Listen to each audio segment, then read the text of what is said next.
Mas mabilis at mas maginhawang biyahe, yan ang inaasahang hatid ng South Commuter Railway Project ng administrasyon ni Pangulong Ferdinand R. Marcos Jr. para sa mga commuter mula Laguna hanggang Metro Manila. Si Bernard Ferrer sa sentro ng balita. Sinimulan na ang pag-iba sa dating platform ng PNR Cabuyao Station sa Cabuyao, Laguna na sinaksihan mismo ni DOTR Acting Secretary Giovanni Lopez. Layo ng demolisyon na bigyang daan ang nagpapatuloy na konstruksyon ng South Commuter Railway o SCR project, bahagi ng mas malawak na North-South Commuter Railway o NSCR project ng pamahalaan.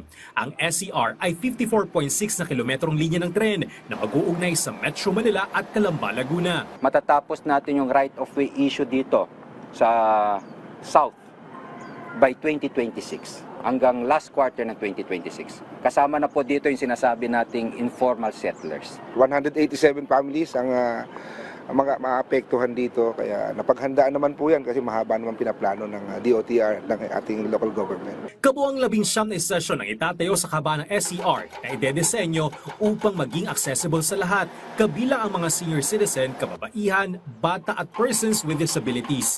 Binisita rin ni Secretary Lopez ang konstruksyon ng proyekto sa bahagi ng Santa Rosa, Laguna.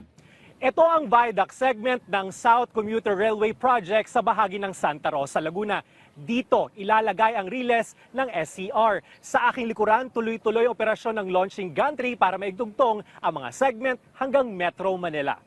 Bukod sa pagiging moderno, ang railway system ay disaster resilient. Tinatayang 800 pasahero kada araw may kinabang sa buong NSCR system mula Calamba, Laguna hanggang Clark, Pampanga. Sa sandaling makumpleto, 2 oras na lamang ang biyahe sa rutang ito, malaking ginhawa kumpara sa kasalukuyang sitwasyon.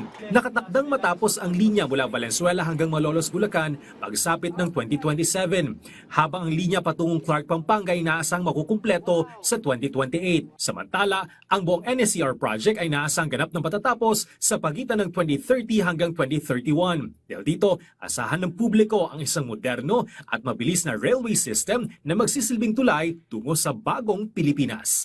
Bernard Ferrer para sa Pambansang TV sa Bagong Pilipinas.